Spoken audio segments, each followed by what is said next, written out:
कवि रहीम ने कहा है, रहीमन पानी राखिए बिन पानी सब सून, पानी गए न उबरे मोती मानुष चून। अर्थात पानी के बिना पृथ्वी पर कुछ भी संभव नहीं है। और जब पानी की कमी होती है तो उस दशा को सूखा कहा जाता है। मित्रों, आज हम अपने इस वीडियो में ड्रॉट या सूखे के बारे में डिस्कस करने वाले हैं। हम डिस्कस करेंगे कि ड्रॉट क्या होता है, किस तरीके से इंडिया में ड्रॉट को कैटेगराइज किया गया है, कौन कौन सी प्लेसेस हैं जिनको ड्रॉट प्रोन कैटेगरी में रखा गया है इंडिया में, जो सूखाग्रस्त क्षेत्र हैं, और कौन कौन से मेजर्स हैं जो गवर्नमेंट ने लिए हैं सूखे की कंडीशन को कम करने के लिए। तो इन सारी चीजों को हम इस वीडियो में देखेंगे। आइए इस वीडियो को शुरू करते हैं। तो मित्रों, सबसे पहले ये समझते हैं कि सूखा या ड्रॉट होता क्या है। सिंपल सा है कि किसी विशेष समय की एक ऐसी परिघटना जिसमें कोई भी क्षेत्र पानी की कमी महसूस करता है, वह परिघटना या वह दशा सूखे की दशा होती है। अब पानी की कमी का मतलब जितना प्राकृतिक रूप से उस क्षेत्र को पानी मिलना चाहिए उससे कम मिलता है। मतलब जितनी बारिश नॉर्मली होनी चाहिए उससे काफी कम बारिश होती है।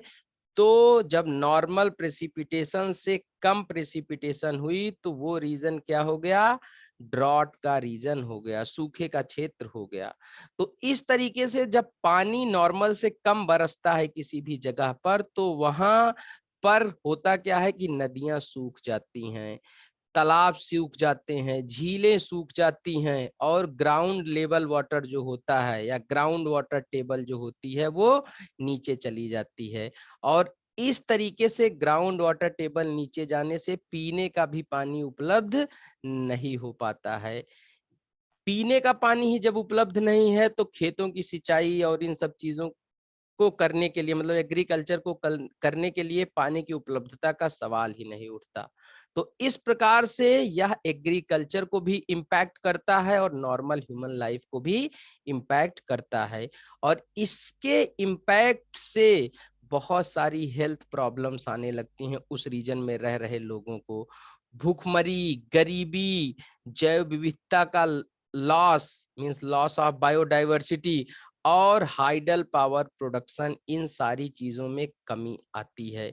मतलब बहुत सारे परिणाम हो सकते हैं। इसीलिए ड्रॉट के साथ हमेशा फेमाइंस आते हैं, सूखे के साथ हमेशा फेमाइंस आते हैं, गरीबी, भूखमरी, ये सारी चीजें आती हैं। तो ये हो गई ड्रॉट की सिंपल एक कॉन्सेप्चुअल अंडरस्टैंडिंग।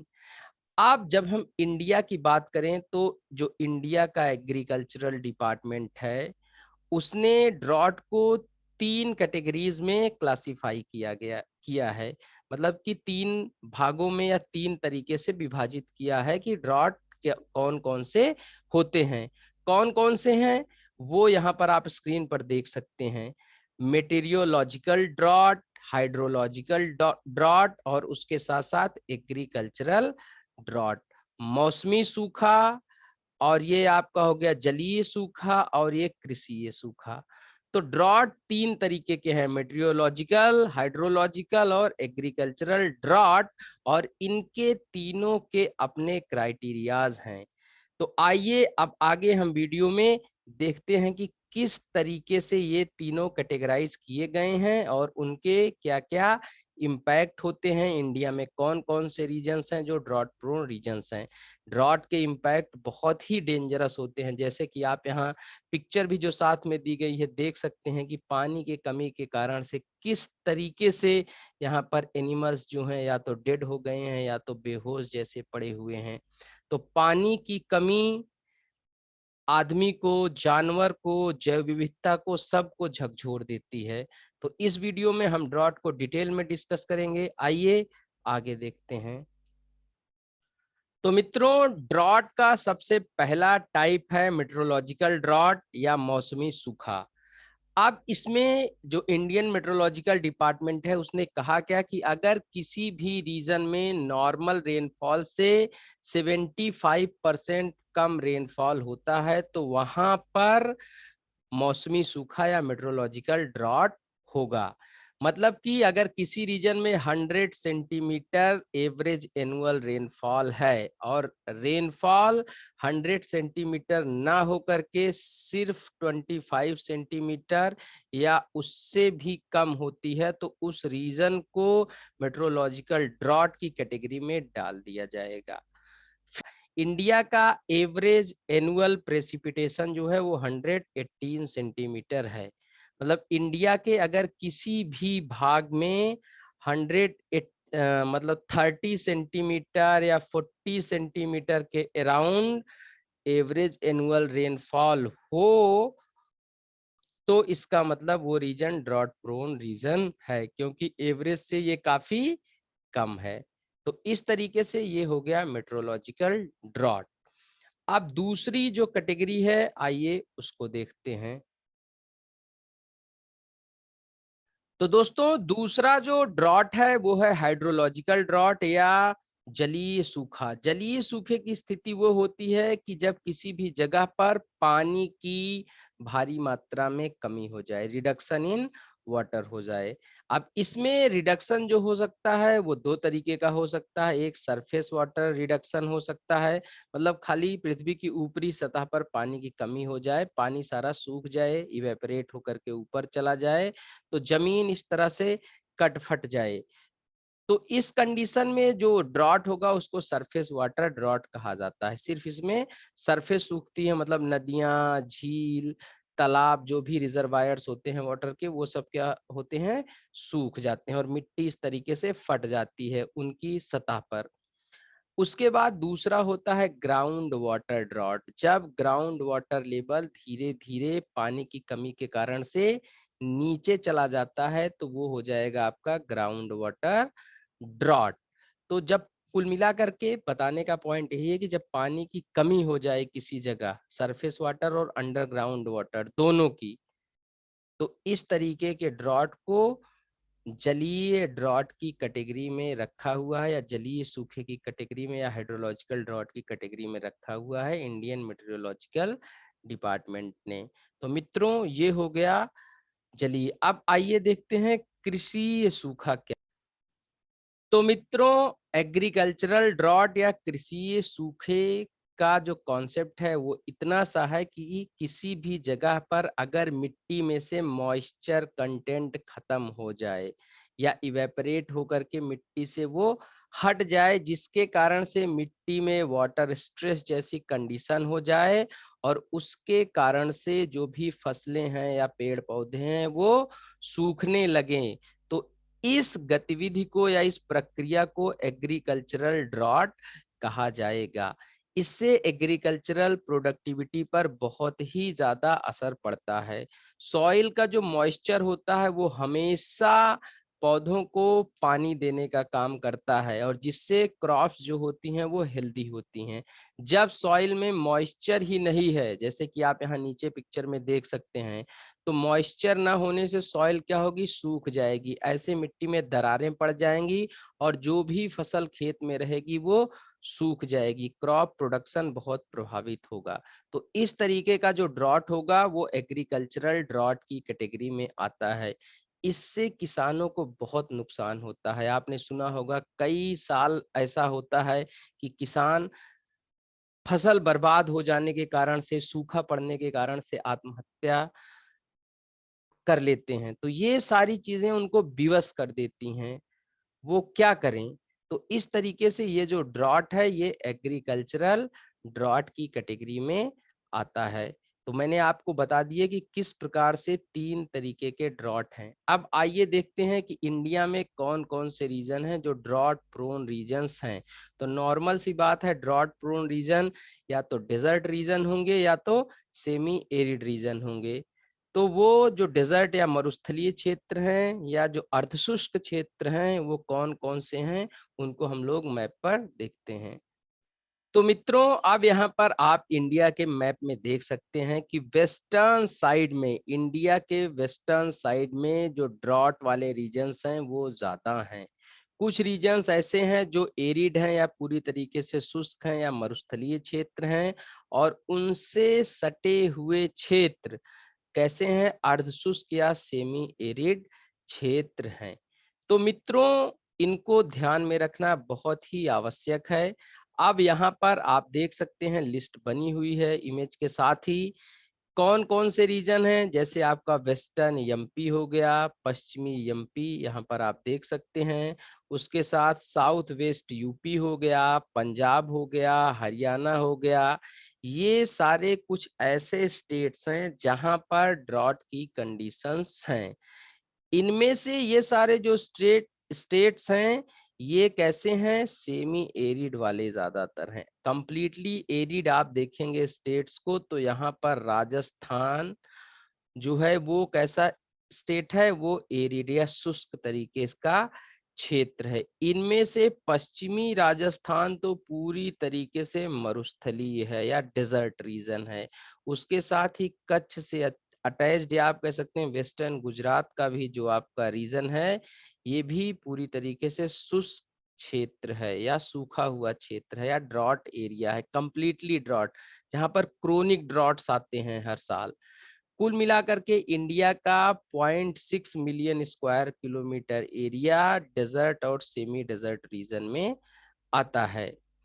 अब इनमें ड्रॉट प्रोन रीजन्स में खाली ऐसा नहीं कि डेजर्ट और सेमी डेजर्ट रीजन्स आते हैं, इनमें भारत के रेन शैडो रीजन्स भी आते हैं, वृष्टि छाया प्रदेश के क्षेत्र जिनको हम लोग बोलते हैं।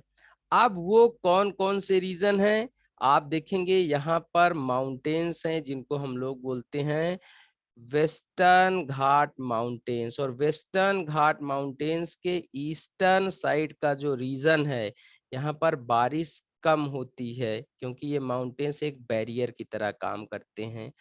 तो बारिश कम होने के कारण से जो इधर का ईस्टर्न साइड है, ये सेमी एरिड रीजन हो गया है, रेन शैडो रीजन हो गया और सेमी एरिड रीजन हो गया है। तो कौन कौन से रीजन्स हैं सेमी एरिड जोन में, मतलब जो रेन शैडो रीजन है वेस्टर्न घाट का उसके सेमी एरिड जोन में, उनको देखते हैं। इनमें आप देखेंगे सह्याद्रीज का पूरा लीवार्ड साइड है, मतलब पीछे वाला ये साइड है। उसके साथ साथ महाराष्ट्र के मराठवाड़ा और विदर्भ जैसे डिस्ट्रिक्ट इसमें आते हैं। फिर तमिलनाडु का भी काफी पार्ट इसमें आ जाता है। इसके साथ साथ कुछ और प्रदेश हैं जहां पर अर्धशुष्क जैसी दशाएं पाई जाती हैं। वो कौन कौन से क्षेत्र हैं, आइए देखते हैं। जैसे कालाहांडी रीजन हो गया उड़ीसा का, पुरुलिया क्षेत्र हो गया पश्चिम बंगाल का, मिर्जापुर प्लेट्यू उत्तर प्रदेश में है, उसके साथ साथ पलामू रीजन हो गया झारखंड में, कोयम्बटूर रीजन और तिरुनेलवेली डिस्ट्रिक्ट तमिलनाडु में। So these are some of the districts which are having semi arid conditions. तो इस प्रकार आप देख सकते हैं कि वेस्टर्न साइड का एक बड़ा एरिया, इंडिया के वेस्टर्न साइड का एक बड़ा एरिया या तो एरिड रीजन में है, मतलब पूरी तरीके से शुष्कता की चपेट में है, ड्राइनेस की चपेट में है, और या तो वहां पर अर्धशुष्क दशाएं हैं। तो अर्धशुष्क दशाएं होने का मतलब यह है कि काम भर की बारिश हो जाती है पर इतनी नहीं होती जिससे लोगों की जरूरतें पूरी हो पाए, साल भर जल की उपलब्धता बरकरार रह पाए। अब इन सारी चीजों को लेकर के जहां पर ज्यादा प्रॉब्लम है, गवर्नमेंट ने कुछ इनिशिएटिव्स लिए हैं, कुछ इंस्टीट्यूट्स, रिसर्च इंस्टीट्यूट्स डेवलप किए हैं जिससे ड्रॉट की सीवियरिटी को कम करी जा सके। कौन कौन से हैं इंस्टीट्यूट्स, थोड़ा सा उन पे नजर डालते हैं। जैसे आप देखेंगे तो आप पाएंगे कि इंदिरा गांधी कैनाल राजस्थान में, जो कि है इंडिया की लॉन्गेस्ट कैनाल कैनाल है इंदिरा गांधी कैनाल या इंदिरा गांधी नहर, उसकी स्थापना की गई कि जो पश्चिमी राजस्थान के एकदम सूखा प्रभावित जिले हैं उस उनको सूखे के प्रभाव से मुक्त कराया जा सके। कुछ हद तक ये सफल भी हुई है, लेकिन इसके साथ साथ कुछ और भी प्रॉब्लम्स आना शुरू हुई हैं जिनको हम डिस्कस करेंगे किसी और वीडियो में। उसके साथ साथ ही नर्मदा रिवर पर सरदार सरोवर प्रोजेक्ट बनाया गया और इसके थ्रू भी कैनाल्स वगैरह निकाली गई और किसी तरीके से सूखे से निजात पाने की कोशिश करी गई। इस सूखे पर नियंत्रण के लिए ही काजरी नाम का एक इंस्टीट्यूट स्टैब्लिश किया गया है, जिसको central arid zone research institute कहते हैं। है कहाँ पर? जोधपुर में है। तो ये कुछ रेमेडीज थी जो कि डेजर्ट और सेमी डेजर्ट रीजन्स जो हैं नॉर्थ वेस्ट इंडिया के, उनको कम करने के लिए जोर दिया गया है। अब आइए कुछ और गवर्नमेंट मिशंस और प्लान्स को जानते हैं जो कि ड्रॉट रीजन के रिडक्शन के लिए किए गए हैं। तो दोस्तों, किसी भी डिजास्टर को दो तरीके से रोका जा सकता है। सबसे पहले या तो उस डिजास्टर को कॉज करने वाले जो एस्पेक्ट्स हैं या कारण हैं, उनको ही कम कर दिया जाए या खत्म कर दिया जाए। दूसरा, जो लोग उस क्षेत्र में रह रहे हैं जहां पर डिजास्टर आता है, वहां से लोगों को रिहेबिलिटेट कर दिया जाए। तो मित्रों, भारी संख्या में भारत एक डेंसली पॉपुलेटेड स्टेट है। लोगों को इतनी आसानी से रिहेबिलिटेट करना बहुत ही मुश्किल काम है। इसके लिए सबसे अच्छा तरीका यही हो सकता है कि जो उसको कॉज करने वाले फैक्टर हैं डिजास्टर को, उनको ही कम किया जाए, जिससे डिजास्टर्स या तो खत्म हो जाएंगे या उनकी फ्रीक्वेंसी काफी कम हो जाएगी। इसके लिए गवर्नमेंट ने बहुत सारे प्रयास किए हैं। इस दिशा में सबसे अच्छा प्रयास रहा है drought prone area development programme. इसके आधार पर जो ये ड्रॉट जैसी कंडीशंस हैं अगर आती हैं, तो उसके एडवर्स इफेक्ट को कम किया जाए और कुछ विशेष प्रकार की क्रॉप्स को उगाया जाए जहां पर ड्रॉट्स आते हैं जो उस क्लाइमेट को सूट करें। उसके साथ साथ लिव स्टॉक, पशुपालन वगैरह, इन सारी चीज़ों को बढ़ावा दिया जाए। लैंड की प्रोडक्टिविटी को रिस्टोर किया जाए और वाटर के साथ साथ ह्यूमन रिसोर्स को भी मैनेजमेंट किया जाए। ये सारी चीजें दी गई हैं। इस प्रोग्राम का एम जो है वो ओवरऑल इकोनॉमिक डेवलपमेंट रहा है, मतलब इंटीग्रेटेड डेवलपमेंट की तरफ ये एक कदम रहा है। तो कुल मिलाकर के अगर लोगों की सोशियो इकोनॉमिक कंडीशंस ठीक किया जाए, उनको रिसोर्सेस अवेलेबल करवाया जाए और उनको उसके बारे में जानकारी दी जाए और ये बताया जाए कि किस तरीके से ये डिसएडवांटेजियस हो सकता है, किस तरीके से आपकी लाइफ को हैम्पर कर सकता है, तो आप इसके ऊपर काम करिए। मतलब उन लोगों को बेसिक टेक्निक्स बताई जाए कि आप किन क्रॉप्स का प्रोडक्शन करिए। अब पानी की कमी है, अगर आप वहाँ पर राइस प्रोडक्शन करना चाहेंगे तो कैसे हो पाएगा? फिर किसानों को नुकसान होगा ना। तो उन्हें बताया जाए कि जो ड्राई लैंड फार्मिंग है आप उसको करिए, स्प्रिंकलर्स का यूज करिए, पानी की जिस तरीके से आप बचत कर सकते हैं करिए, रेन वाटर हार्वेस्टिंग जैसी टेक्निक्स को डेवलप करिए। तो इस तरीके से जो डेवलपमेंट है, जो ड्रॉट प्रोन रीजन है, उसका डेवलपमेंट और इफेक्टिव तरीके से हो सकता है। तो ये बहुत ही अच्छा प्रयास था जो गवर्नमेंट का था और इससे काफी हद तक ड्रॉट से निजात पाने में सफलता भी मिली है। तो मित्रों, drought prone area development programme के साथ ही और भी बहुत सारी स्कीम्स और प्लान सेंट्रल गवर्नमेंट या स्टेट गवर्नमेंट्स ने मिल करके चलाए हैं, जिससे कि इससे बहुत जल्दी छुटकारा पाया जा सके।